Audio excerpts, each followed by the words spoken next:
Here is the Chapter 2 test review. Number 1 says find the midpoint and distance between the 2 points, 6, -2, and -1, 3. So we need to pay attention to the directions because we are finding the midpoint and the distance. So we will start with the midpoint. And the midpoint formula is to take the two x values, x1 plus x2, and then divide by 2. And that's how you get your x coordinate of the midpoint. And then for the y coordinate of the midpoint, you are going to take the y values and add them together. So y1 plus y2 divided by 2. Okay, so we're going to label these. So x1 and y1, and then x2 and y2. So we're going to take and plug in. So 6 plus the -1 for x1 plus x2. So 6 plus the -1 divided by 2. And now the y's. y1 plus y2. -2 plus 3. And divide that by 2. Now let's simplify this out. So 6 minus 1 is 5. So 5 halves. And -2 plus 3 is 1. So we get 1/2. So our midpoint is 5 halves, comma, 1/2. Now distance, the distance formula is taking the square root, and we're using the same x1, y1, x2, y2 values, and we do x2 minus x1, and we're going to take that quantity and square it, plus y2 minus y1, and we're going to take that quantity and square it. So we're just going to take these values and plug them in. And so we start with -1 minus the 6, and we will square that value. And then y2, 3, minus the y1. So 3 minus -2 squared. And -1 minus 6 is -7. So we're going to take -7 and square it. Make sure you put that in parentheses. And then 3 minus -2 is 3 plus 2, so we get 5 squared. -7 squared is 49. 5 squared is 25. And here we end up getting 74. So the square root of 74. And I do not believe that I can simplify that. So that is my distance. And I have my midpoint and my distance. Make sure you label these so when I am looking at them on your paper, I can identify what you're doing. Number 2 says sketch the region given by y less than 2 and absolute value of x greater than or equal to 4. Now with absolute value, we have to split that up into two separate inequalities. So x is greater than or equal to 4, so we just take that straightforward. And then we also have to account for x as a -4. So x would have to be less than or equal to -4 because we're converting the +4 into -4, so we have to flip the symbol. So we have three graphs here. We have the y less than 2, and that line is going to be a dotted line at y equals 2. And we have to make sure we're going through the y-axis at the value of 2. We're not going along the y-axis. And less than would be down below. And I'm just going to draw these lines because I know there's more than one graph on my coordinate plane. Now I'm going to take x is greater than or equal to +4. So 1, 2, 3, 4. That's going to be a solid line at x equals 4. And greater than or equal to, so greater than is going to be off to the right here. And then I have x is less than or equal to negative 4. So negative 4 is right here.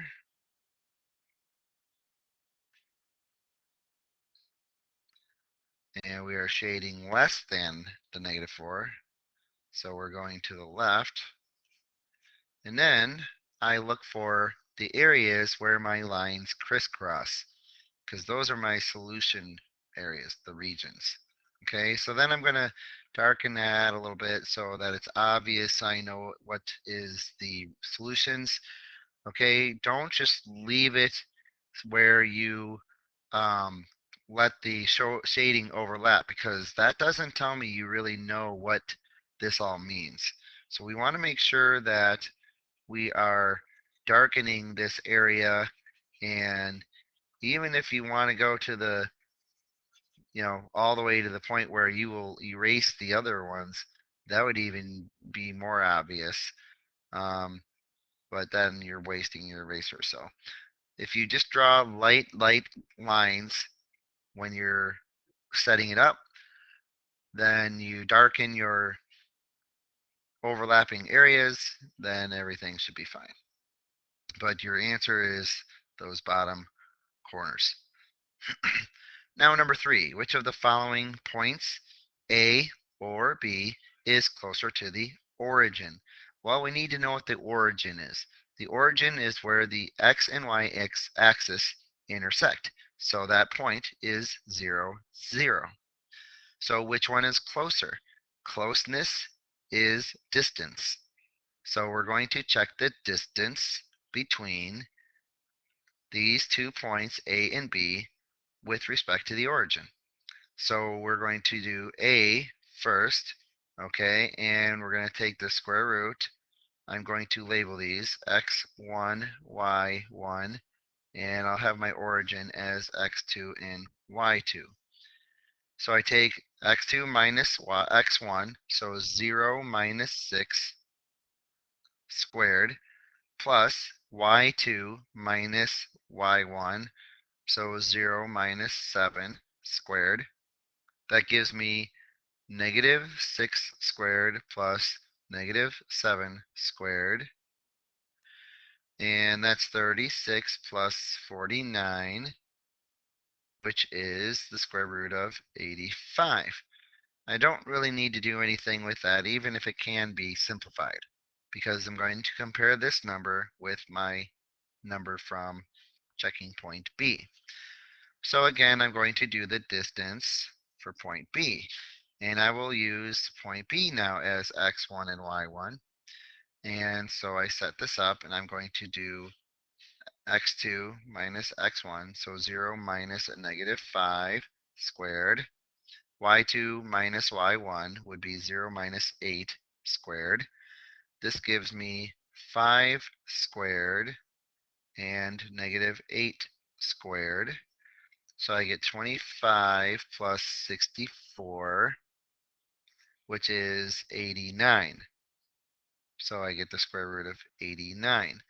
Since 85 is a smaller number than 89, that means point A is closer than point B. So I'm going to write point A is closer.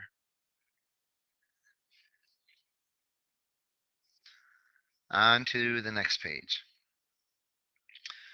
Equations in 2 variables. Make a table of values and sketch the graph of the equation. Find the x and y intercepts of the equation. Do not forget to do that. People get caught up in the graphing of these and forget to identify the x and y intercepts. All right, this is where I have told you we need to be aware of what is the function of this equation. The function here is absolute value. And we have to identify what part of the equation is affected by the absolute value. And that is the x plus 3. So I'm going to set x plus 3 equal to 0 and find x equals negative 3. Once I know when that part is equal to 0, I know to start the middle of my table with negative 3. because that's what I got for x. And then I'm going to go two numbers before it, so -2 and -1. No, sorry. That would be -4 and -5. And then increase. So I'm going backwards by 2 and forwards by 2, so -2 and -1 would be here. Okay, now to figure out the y, I'm going to plug in -5.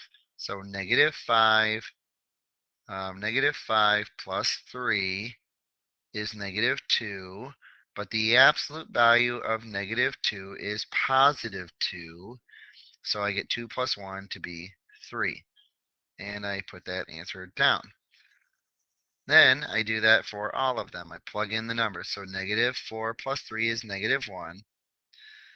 So -1. But the absolute value of -1 is +1. So 1 plus 1 is 2. When I plug in -3, I get -3 plus 3 is 0, and the absolute value of 0 plus 1 would be 1. When I plug in +1, I'm sorry, when I plug in -2, -2 plus 3 is 1. The absolute value of 1 is still 1, and 1 plus 1 is 2. And when I plug in -1, I get -1 plus 3, which is 2, and the absolute value of 2 is +2 still, and 2 plus 1 is 3. And now I'm ready to graph this. So -5, 1, 2, 3, 4, 5, and 3 is right there. -4, 2 is going to be right there. 0, 1, no, I'm sorry. -3, 1 is right there. -2, +2. -1, +3. So I'm going to take and graph this.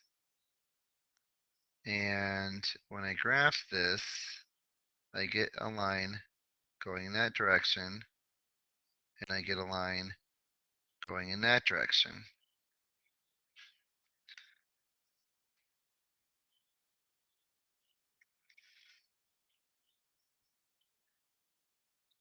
No.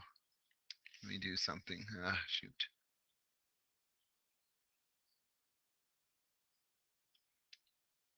Okay. So let me just fix that to make it look better. And if I look at this carefully, I can study my graph and I can say, oh, I'm going over one and up one and over one and up one. And if I go over one and up one again, my y-intercept is right there. The other thing to understand is my y-intercept is when x equals 0. So if I plug in x equals 0 and I do 0 plus 3, I get the absolute value of 3 is 3 plus the 1 is 4. And so my y-intercept is 0, 3. And if I look at my graph and I can identify that I'm not going to cross over the x-axis, it's impossible. But the or the x-intercept is when y is equal to 0. So if I think about solving when y is equal to 0, look what's going to happen. If I get 0 is equal to the absolute value of x plus 3 plus 1. I subtract 1, and I would get -1 equals the absolute value of x plus 3. And there is no possible way for me to take the absolute value of any number to get -1 or any negative answer. So therefore, I know that this right here is no solution, which means there is no x-intercept.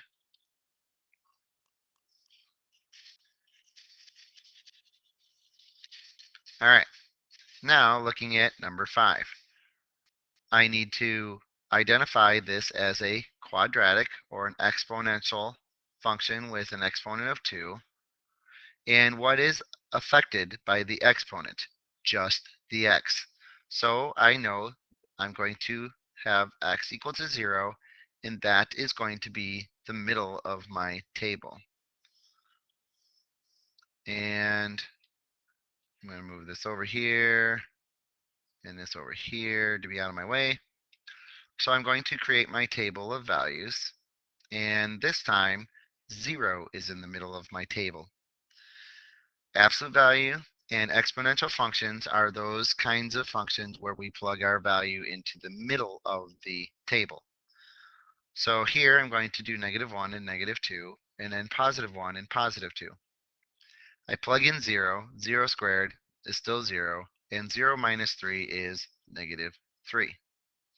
If I plug in -1, -1 squared is +1, and 1 minus 3 is -2. If I plug in -2, -2 squared is +4, and 4 minus 3 is 1. So just so you understand what's going on, -2 squared minus 3, -2 squared is 4, and 4 minus 3 equals 1. So I'm plugging these in for x. If I plug in 1, I get 1 squared, which is 1, and 1 minus 3 is -2. And if I plug in 2, 2 squared is 4, and 4 minus 3 equals 1. You might notice that with absolute value and quadratics, when you go around that vertex, that first point that we put in the middle, you have symmetrical values in the y. So here, 0, -3, 0 is where we found our middle of the value. If you go around that, you're going to get -2 and -2, and then 1 and 1. Each equation will give you different values, but you can see that these are the same. And that's how quadratics and absolute value work. Let's go ahead and graph this. So 0, -3 is right there. 1, -2, 2, 1, -1, -2, and -2, 1. So you can see that I've got the, similar to the absolute value where it was, like a V, but a quadratic is a parabola and it kind of looks like a U. So you kind of go like this. Oh, not too bad. All right, it's hard to draw these on this tablet here. All right, so there's your graph. Now you could see that I've got two x-intercepts and I have a y-intercept. So looking at my graph, I could see that the y-intercept, and knowing, looking at my table when x was equal to 0, that my y-intercept is 0, -3.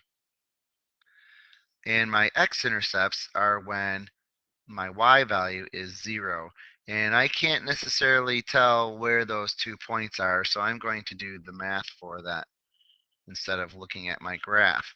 So if I set, plug in 0 equal y, so 0 equals x squared minus 3. Now I'm going to solve for x, and that will give me my x-intercepts. So I add 3, and I get 3 equals x squared. Well, to do that, I have to take the square root of x squared, and when I take the square root of 3, I have to remember that I'm doing positive and negative. So x is equal to positive and negative square root of 3. So my x-intercepts, you use positive square root of 3, comma 0, and you also use negative square root of 3, comma 0. And of course, my y values are 0 because that's what I plugged in for y. And that's what an x-intercept means. All right. Now, number 6, I have a quadratic. I'm sorry, not a quadratic, a radical. And for radicals, especially not especially, but definitely for square root and fourth root or any even radical, I'm going to start with my value from setting this equal to 0. I'm going to start my table with that number. So in this case, instead of putting -2 in the middle, I'm going to put -2 at the beginning because I cannot be less than 0 in underneath the radical. So x plus 2 is really greater than or equal to the 0. And so when I'm solving that, I see that x is greater than or equal to -2. So I start with -2 and I count up. So -1, 0, 1, and 2. Um, let's see here. So now I'm just going to plug these in. -2 plus 2 is 0. The square root of 0 is 0. -1, when I plug in -1, -1 plus 2 is 1, and the square root of 1 is 1. When I plug in 0, I get 0 plus 2, which is then going to give me the square root of 2, which is fine. And I could try to graph the square root of 2, but in all reality, it's not that easy.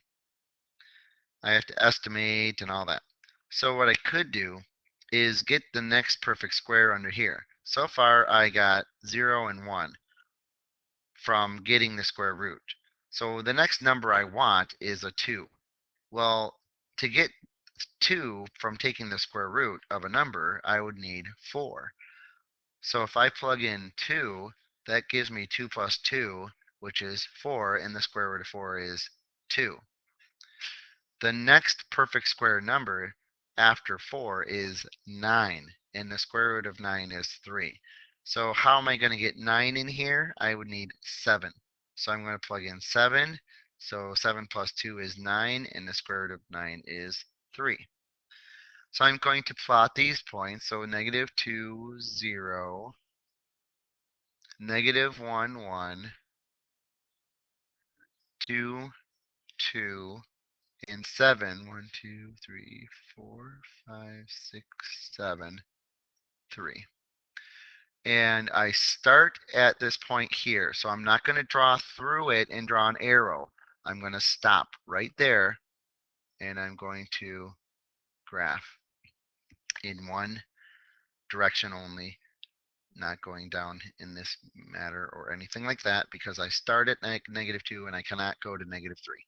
-3 would cause a negative number under the radical, and I cannot do that.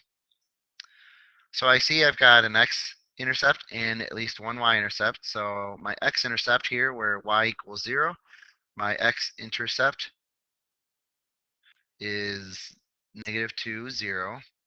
My y-intercept, I'm going to have to plug in x equal 0. So 0 plus 2 is 2, which is the square root of 2. So I'm just going to put for my y-intercept, when I plug in 0 for x, that's going to be 0, comma, my output was square root of 2, and there's my x-intercept and y-intercept. And this will be the end of this video, and I will do the other problems in another video.